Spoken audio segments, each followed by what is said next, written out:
folks, thanks for tuning in. Hope y'all doing okay today. So I just got done having a very interesting conversation with my mother.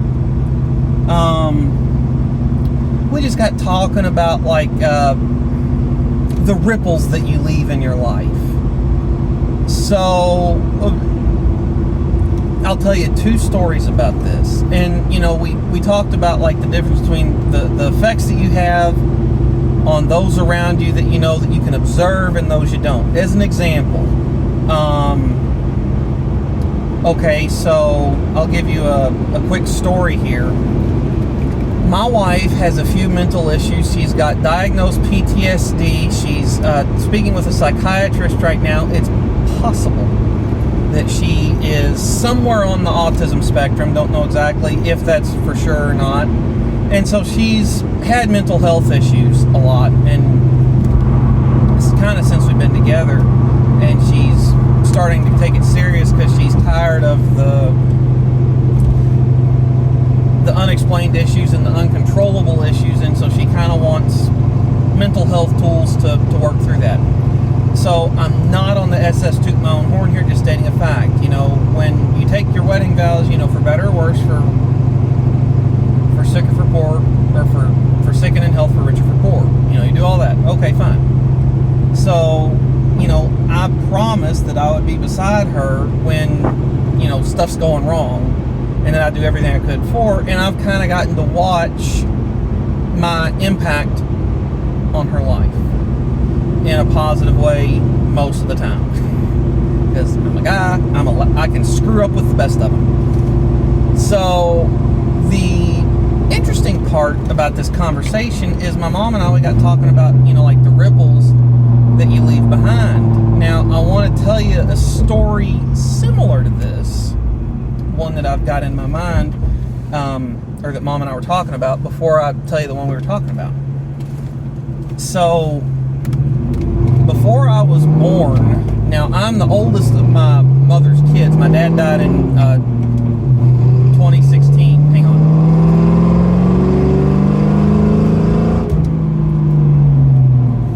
Sorry, I had traffic coming up behind me real quick, and I had to stop for someone cutting across. So, for those of you that don't know, my dad died in 2016. I was not his oldest. I was not his firstborn, but I was his oldest. He lost my older brother at 12 or 14 weeks, I think. He died of SIDS, and the thing that Dad always said about it, and I seen how much this affected him years out. He said, the thing that stinks about SIDS is it's a mystery because no one knows what causes it, and it's basically the cause of death when they don't have anything else to blame. So, a blanket gets wrapped around, a loose thread gets wrapped around your kid, chokes them, they can blame it on asphyxia or lack of circulation due to cutting the carotids off, things like that. That there's cause and effect. With SIDS, since they didn't really know the cause of it, especially in 86, 87, it left a lot of unanswered questions like, well, were we negligent as parents? Was our sitter negligent? Because it was the first night that they had gone out as parents since their son had been born. So, there's all sorts of questions about it. Well, anyway, Dad got involved in the local Sudden Infant Death Syndrome chapter, SIDS for short, and they'd go to meetings and talk about it. They'd help parents that had recently lost kids and, say, hey, look, this seems hopeless, but there is light at the end of the tunnel. There are better days ahead, basically. And Dad was on the call list, and one time he got a phone call from somebody, Dad that had just recently lost his son, and this was a year or so after Dad had lost his son, so he's doing better. By no means was he emotionally healed, but he had made some steps in the pathway to emotional recovery. So he's talking to this dad, and the dad tells him, I gotta admit, I'm contemplating suicide. And dad goes, well, I can definitely relate to that and appreciate that. There were many times that I thought about that myself because, my son was dead. My wife and I were having problems because, we were fairly newlywed and we just lost our kids. So, this is a very rough time. We're not doing good in our marriage. We're both emotional train wrecks on top of that. So I got to admit, I thought about it. And the guy goes, no, you don't understand what I'm talking about. And Dad goes, what? He's like, I have a gun in my hand and I'm thinking about putting it into it right now. And so Dad actually goes off on this guy. And he goes, if you want to paint the wall with your brains, why would you call me first and make me carry that? How dare you? That's the most inconsiderate thing I can think of. If you're going to do it, don't call me up to do it. I don't need to carry that weight, basically. And the guy broke down and cried and ended up apologizing to Dad, saying, you're right, I shouldn't have done that. And the short version of that story is that the guy didn't end up killing himself and eventually did recover as much as a parent does from losing a kid. Dad spent a lot of time thinking about losing a kid. And he said it's not natural for a parent to outlive their child, just biologically speaking. Your parents are older than you, their bodies are more broke down than yours, so the kid shouldn't die first. And that was something that was always rough on him, but he said, I can only think of one worse fate as a parent than having their kid die, and that's losing their child. Whether it's abduction or the kid just wanders off and is never found. And the only reason with that is you don't have the closure of death. There's always that, in your mind, comparing their baby picture to the kids you see around even years later, like, is that my kid? Is that my kid? And, wondering if they just died, or are they being abused? Are they hurt? Or are they okay? The not knowing of it all. Well, anyway, years after the story, I'm going to back up to where we started. Years after this, my dad gets a phone call one time. He didn't have the number saved in his phone. Didn't know the number. It was a woman. She called my dad, and she said, "Hey, you don't know me. You don't need to know me, and you don't need to know what you did. But you were kind to me once, and that stopped me from committing suicide because I was going to do it that day." And this kind of knocked Dad dead in his tracks for a minute, and he, was sitting there thinking, trying to put two and two together as to, well, what could I have done that was this big? And he never could figure out who this anonymous caller was. And it was nothing that he could think of that was big enough that he did that would have stopped suicide, essentially. So it was always one of those interesting things. And the way we got thinking about it is, okay, so Dad made a big ripple that he knew about when he stopped that guy from committing suicide over the phone that was a SIDS parent. Fair. And he kind of knew about that instantly, because he kept seeing the guy at meetings and whatnot, and the guy did get better. But the part that I find interesting is he couldn't put a finger on, well, what could I have done that had this big of an impact on someone that I don't know, but it would have driven them to contact me. He never knew who it was till the day he died. And it was just one of those unseen effects of what you do. So the premise behind this whole video is that what you do matters, even if you don't think it does. Your kind words or gentle actions might make a literal life and death difference in someone's life that you may or may not ever know about. So it's just kind of fascinating to think about. And then one of the ways that Mom and I ended this conversation, we said one of the things that's scary to think about is the times that this was her analogy here, but it works. Take one of the times where you go to a restaurant and you get bad service, or you go here and they sell you a product that doesn't that was false advertisement. You know, either the person didn't know, or it was labeled incorrectly, whatever. And you rip up one side and down the other on someone that's in the customer service industry. This is just an example that Mom thought of. What were they going through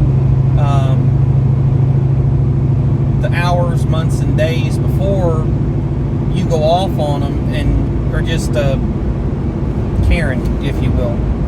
And you could be the straw that broke the camel's back that sends them down into a spiral. You could be the reason they go down into a spiral, especially if they have any sort of mental health issue, which is way more common than a lot of people seem to think it is.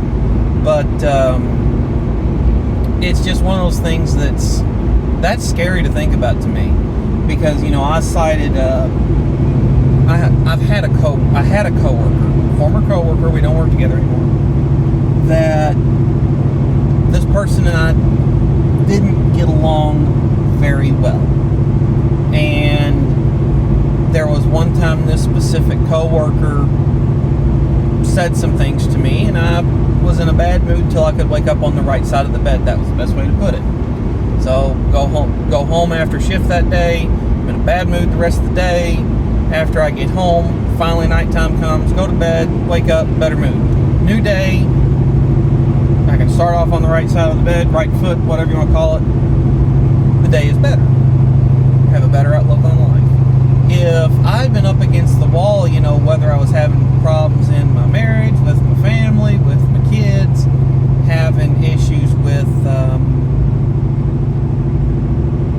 being behind on rent or lights or payments, whatever it is,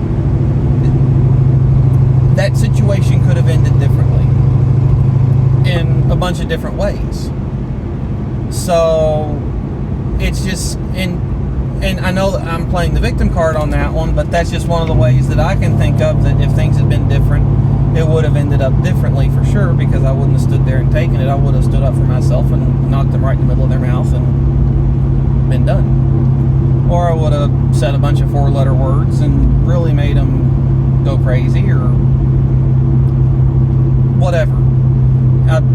I'm never at a lack of ways to think up to misbehave. I know better, but I'm never at a lack of ways that I can come up with to misbehave. So it's just one of those things that's interesting. You never know how big the ripples that you leave are, even if you don't observe what they do. So be careful. Be nice to people.